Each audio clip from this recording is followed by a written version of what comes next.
Taiwan, napuno na daw mga tol. Sumabog na sa galit at sila na mga kapatid ang bad trip na ngayon no dito sa ginagawa ng China. Dahil alam naman natin mga tol, ang Taiwan ay isang maliit na isla. Pero bansa to no na gustong magsarili, gusto nila ng independence at ayaw silang payagan mga tol ng China at hindi kinikilala ng China yung kanilang pagiging independence at hindi papayagan China na sila'y humiwalay dahil ang turing nga sa kanila ng China ay part ng kanilang bansa o probinsya ng China. Well, etong dalawang bansang to mga tol ang pinapangambahan ng marami na pwedeng pagsimulan o pag-ugatan ng malaking kaguluhan at labanan bakbakan dito sa South China Sea. Kaya ngayong mga kasundaluhan natin ngayon mga tol no, nagbabantay na at dinagdagan na ang depensa dito sa may Batanes kasi yung Batanes yan yung nakaharap dun sa Taiwan, yan yung pinakamalapit dun. So ito mga kapatid, panoorin natin to mula kaya sa iyong araw. Yan, kung bago ka pa lamang dito sa ating channel at trip mo yung mga ganitong klaseng reaction video, commentary, huwag mo kalimutan mag-subscribe. Click mo na rin ang notification bell para ma-notify ka whenever na may mga ganito tayong reaction video. Huwag na natin patagalin pa, panoorin na natin to mga tol. Tumitindi ang bakbakan sa West Philippine Sea dahil sa pambubuli ng China sa Taiwan at sa mga bansa katulad ng Pilipinas. Ngunit napuno na ang Taiwan at nagalit na ito sa China. Ano nga ba ang magiging resulta nito? Atin itong pag-usapan mga kaibigan.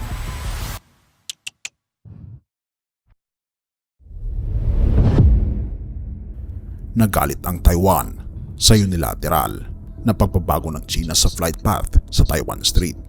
Sabi ng Civil Aviation Administration ng China, itinuturing na kinakansela ang offset measure para sa southbound operation ng M503 flight route na nasa kanluran ng median line ng Taiwan Strait.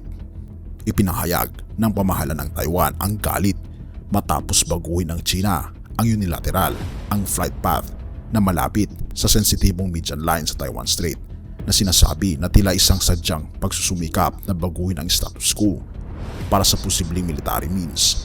Sa maikling pahayag ng Civil Aviation Administration ng China noong Martes, Enero 30, sinabi nito mula sa Huwebes ay kinakansela nito ang offset measure para sa southbound operation ng M503 flight route na nasa kanluran ng median line strait.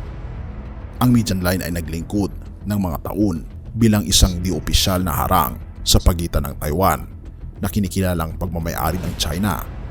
Ngunit sinasabi ng China na hindi ito kinikilala at madalas nang dumadaan ang warplanes nito roon bilang pagsusumikap na pilitang tanggapin ng Taipei ang kanilang paghahari.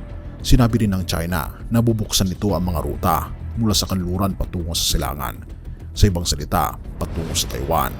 Sa dalawang flight paths mula sa Xiamen at Fuzhou City ng China na malapit sa mga islang kontrolado ng Taiwan na Kinmen at Matsu.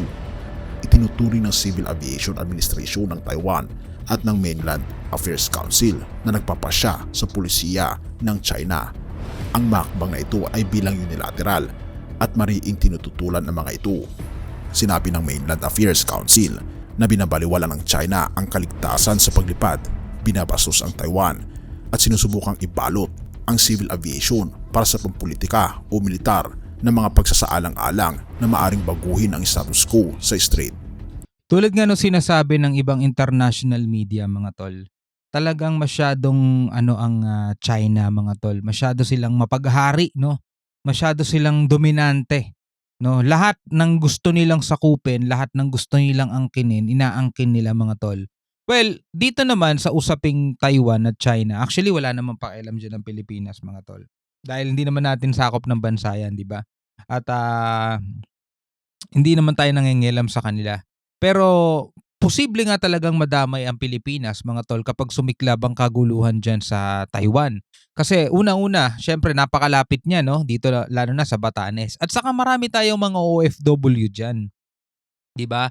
At kapag napagtagumpayan ng China na masakop nila ang Taiwan mga tol, ang susunod na niyan etong West Philippine Sea. Palagay ko dyan magsisimula bago yung West Philippine Sea mga tol Kukunin nila yung kabuuan ng South China Sea. Pero pag eto nangyari no, at nasakop ng China itong Taiwan, Palamang sa malamang kikilos na rin diyan ng napakaraming bansa at hindi na nila sigurado papayagan pa na tuloy-tuloy pang pagharian ng China etong mga lugar na to kasi pati sila maapektuhan, pati sila mawawalan din. 'Di ba yung Vietnam may claim din dito sa mga bahagi ng dagat hindi nga lang sila maano ng China dahil pumapalag sila pero malaking ano yan mga tol, malaking pangamba yan sa mga bansa kapagka natuluyang nasakop ng China itong Taiwan. Kasi sa kabila ng suporta ng US at mapagtatagumpayan pa rin yan ng China, malaking ano yan, malaking babala para sa kanila yan na talagang malakas tong bansang to, di ba?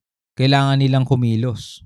Kung ang panig ng mainland ay magpapatigas sa kanyang landas, kinakailangang dalhin nito ang anumang seryosong kahinatnan na maaaring makakaapekto sa relasyon sa pagitan ng dalawang panig ng strait, sabi nito. Iniulat ng Taiwan Affairs Office ng China ang mga pagbabago bilang karaniwan at upang makatulong sa pag-alis ng presyon sa espasyo sa himpapawid. Ito rin ay makakatulong sa pagpapabuti ng operasyon ng paglipad sa pagitan ng dalawang panig ng strait at mas pinauusad ang mga palitan sa pagitan ng mga tao na ayon sa mga karinawang interes ng mga kababayan sa parehong panig ng strait. Ito'y pahayag din ng Rappler na kung ating mapapansin, galit na ang Taiwan sa mga pambubuli at pambabastos sa kanilang bansa. Kaya inahanda naman ng Taiwan ang kanilang mga sibilyan, maging ang mga military na pinaiigting nila na sila ay maging handa na maging armado dahil anytime ay magkakaroon ng pagputok ng digmaan na pwedeng sumugot ang China sa Taiwan. At ito ang magiging hudyat ng isa sa pinakamalaki na digmaan sa kasaysayan sa ating hinaharap. Ngunit nawa ay magkaroon ito ng pagbabago at magkaroon ng kapayapaan sa lahat ng panig sa West Philippine Sea. Ngunit anuman ang mangyari, kumapit tayo sa pananampalataya sa ating Panginoon Diyos at ipanalangin natin ang kaligtasan ng ating bansa, ang kaligtasan ng ating pamilya. Purihin ang ating Panginoong Diyos at salamat kaibigan sa iyong panonood. Yung mga ganitong mga pangyayari, yung mga kaguluhan, bakbakan, pinahihintulutan ng Panginoong Diyos mangyari ang mga yan. 'Di ba? Tulad ng nangyari nitong WW1 at WW2, hindi dahil sa pinapabayaan ng Panginoong Diyos sa mundo. Kumbaga, ito ay pagpapahayag na totoo ang kanyang mga salita, mga tol. Na totoo yung banal na aklat, ang Biblia. Kasi lahat ng mga nangyayari ngayon, lahat ng mga nagaganap na nasasaksihan natin, lahat ng yan ay pinagpauna na nung unang panahon pa, di ba? Ito yung mga palatandaan na darating ang panahon na huhukuman ng Panginoong Diyos ang sanlibutan. At yun ang mas nakakatakot sa lahat, mga tol. Nasa kabilang banda ay mapalad na araw naman para sa mga maliligtas. Pero imagine nyo, mga tol, ito mga nangyayari, mga kaguluhan, mga babala pa lang yan eh. Sabi nga, huwag kayong matakot, huwag kayong magulumihanan kasi hindi pa yan ng wakas.